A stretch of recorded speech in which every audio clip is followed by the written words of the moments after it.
ये कहानी है उस लड़के और लड़की की जो अपने प्यार के सहारे अपनी सारी खुशियां एक साथ बांट रहे और उन्हें दुगना कर रहे और अपने गम बांटकर उन्हें कम कर रहे।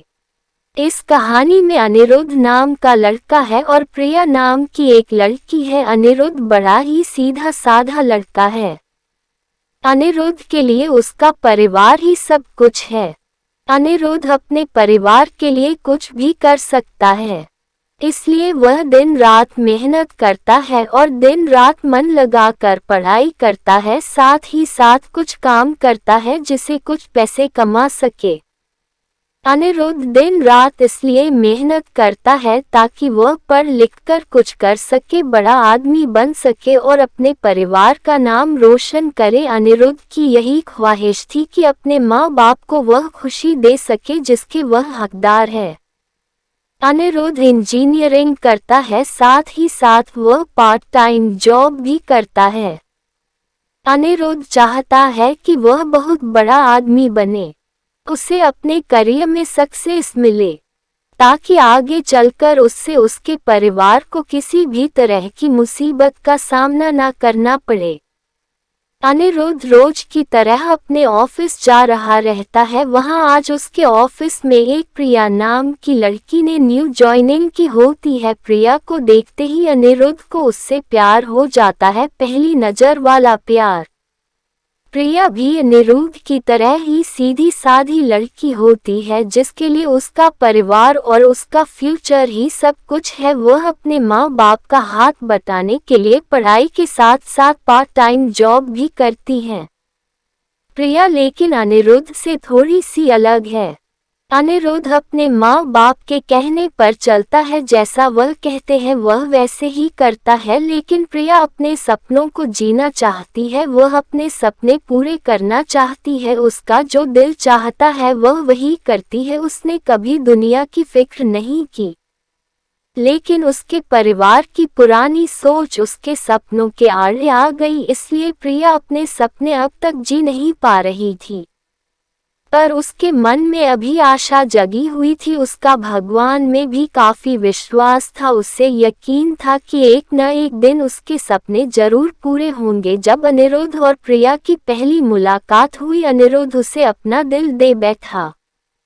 उस दिन से दोनों में दोस्ती हो गई। प्रिया को अनिरुद्ध का स्वभाव अच्छा लगने लगा। अनिरुद्ध हर वक्त उससे बात करता, उसका छोटी छोटी चीजों में मदद करता, हर वक्त उसका ख्याल रखना, हमेशा उसे पूछना कि उसने खाना खाया कि नहीं। धीरे धीरे प्रिया भी अनिरुद्ध को पसंद करने लगी थी। फिर एक दिन अनिरुद्ध ने प्रिया से अपने प्यार का इजहार किया और प्रिया ने भी हाँ कह दी, क्योंकि प्रिया को भी प्यार चाहिए था। वह हमेशा अकेली थी, अंदर से उसे कभी इतना प्यार नहीं मिला किसी से और ना ही किसी ने कभी उसकी परवाह की। अनिरुद्ध का ऐसा स्वभाव प्यार भरा और परवाह करने वाला देखकर प्रिया ने उसके प्यार को कबूल किया और अपने प्यार का भी इजहार किया। इसी तरह दोनों एक साथ घूमते मिलते, एक दूसरे से बातें करते और अपने प्यार की खुशियों के पल समेटते रहे। प्यार में मीठी तकरार तो होती है, इनके बीच की तकरार हुई, पर इन्होंने एक दूसरे को समझा, एक दूसरे को संभाला और हमेशा एक दूसरे का साथ दिया।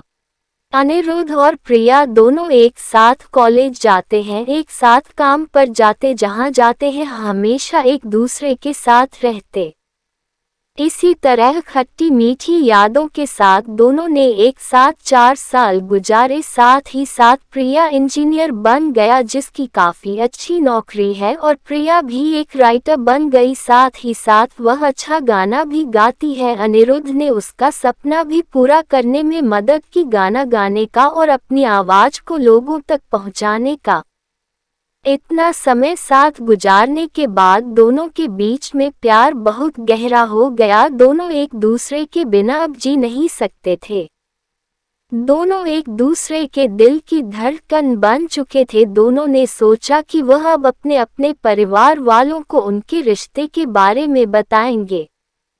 जब दोनों ने यह बात अपने घर में बताई तब दोनों के ही परिवार वालों ने इस रिश्ते से इनकार कर दिया। इनके दोनों एक कास्ट के नहीं थे, दोनों अलग अलग कास्ट के थे। उनके परिवार वालों को यह मंजूर नहीं था कि उनके बच्चे उनके खिलाफ जाकर, बिरादरी के खिलाफ जाकर, अपनी कास्ट के खिलाफ जाकर किसी और से शादी करें।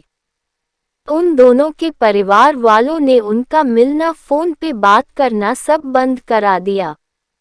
दोनों एक दूसरे के बिना रह नहीं पा रहे थे, दोनों एक दूसरे की याद में तड़प रहे थी, दोनों एक दूसरे को मिलने के लिए बेचैन थी। अनिरुद्ध जो अपने परिवार की इतनी इज्जत करता है, उनके लिए कुछ भी कर सकता है, उन्हें कभी दुखी नहीं देख सकता। अपने परिवार की खातिर उसने प्रिया को भूलने का फैसला कर लिया। प्रिया को अपने प्यार और भगवान पे पूरा भरोसा था। उससे यकीन था कि वह एक न एक दिन जरूर अनिरुद्ध के साथ होगी, इसलिए उसने कभी हिम्मत नहीं हारी।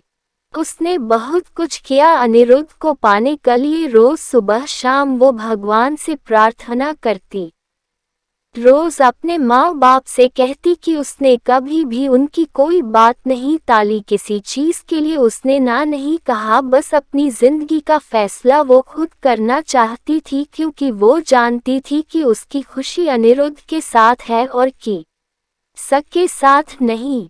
प्रिया अकेले ही अपने प्यार के लिए लड़ी, उम्मीद कायम रखी, भगवान पे भरोसा रखा और एक दिन उसके परिवार वाले मान गए। काफी कुछ प्रिया ने सहा, काफी गिले शिकवे हुए, नाराजगी हुई, लेकिन आखिर में सच्चे प्यार की जीत हुई। किसी तरह अनिरुद्ध को भी प्रिया ने मना लिया उन दोनों के प्यार के वास्ते, और उनके साथ को देखकर उनके परिवार वाले राजी हो गए इस रिश्ते के लिए। दोनों अलग कास्टे के होने के वजह से दोनों के परिवारों को समाज का डर था कि लोग क्या कहेंगे, लेकिन अनिरुद्ध और प्रिया को किसी चीज की परवाह नहीं थी।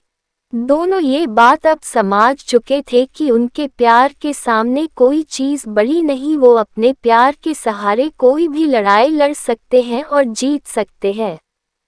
आज के ज़माने में कुछ लोग ऐसे भी हैं जो अब भी जात पात ऊंच नीच को मानते हैं, पर इस कहानी से हमें यही सीखने मिलता है कि प्यार की कोई जात नहीं होती, प्यार का कोई धर्म नहीं होता, प्यार तो प्यार होता है जिसके सहारे जिंदगी खुशी से जी सकते हैं।